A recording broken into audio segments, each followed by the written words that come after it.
Media మిత్రులకు ఒకటే విజ్ఞప్తి, రాజకీయ వివాదాల మీద మీరు పెడుతున్నంత దృష్టి మీ టీవీలలో మీ పేపర్లలో సమాజాన్ని పట్టి పీడిస్తున్న సమస్యల మీద పెట్టాల్సినంత ఫోకస్ పెట్టలేరేమో నాకు అనిపిస్తుంది. దయచేసి సైబర్ నేరగాళ్లను పట్టుకునే విషయంలో కానీ లేకపోతే డ్రగ్స్ మహమ్మారిని నియంత్రించే విషయంలో మా పోలీసులు చేపడుతున్న చర్యలకు మీ వైపు నుంచి కూడా సంపూర్ణంగా సహకారం ఉండాలి. మీరు ఈ తెలంగాణలో భాగస్వాములు, ఈ తెలంగాణ రాష్ట్ర సాధనలో మీడియా మిత్రులు అంతంత క్రియాశీలక పాత్ర పోషించారు. ఈరోజు మా అధికారులు చేపడుతున్న కార్యక్రమాలను మీరు పెద్ద ఎత్తున ప్రజలకు వివరించాలి.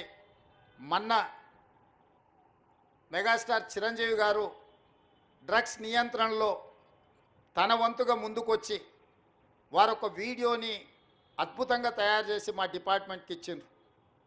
చిరంజీవి గారు లాంటి వాళ్ళు ముందుకొచ్చి తెలంగాణ ఈ దేశంలో ఉన్న యువత డ్రగ్స్ మహమ్మారిన పడితే జరగబోయే నష్టాన్ని వారే ముందుకొచ్చి ఒక అవేర్నెస్ ప్రోగ్రాంలో వారు భాగస్వాములు అయినందుకు, ఆ విజువల్స్ మా కోసం ఇచ్చినందుకు చిరంజీవి గారిని మనస్ఫూర్తిగా నేను అభినందిస్తున్నా.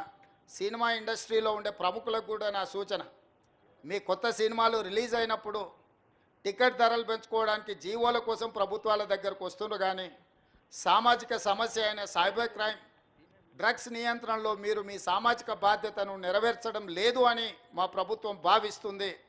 నేను మా అధికారులకు సూచన చేస్తున్నా, రేపు ఎవరైనా కొత్త సినిమా రిలీజ్ అవుతుంది, సినిమా ధరలు పెంచాలి అని ప్రభుత్వం దగ్గరికి అప్లికేషన్ వస్తే వాళ్ళు డ్రగ్స్ నియంత్రణ సైబర్ క్రైమ్ నియంత్రణలో ఒక అద్భుతమైన వీడియో ఫుటేజ్ను ఆ సినిమాలో ఏ స్టార్స్ ఉన్నారో అదే స్టార్స్తో వాళ్ళు ఒక ప్రోగ్రాం మనకు చేసి ఇవ్వాలి.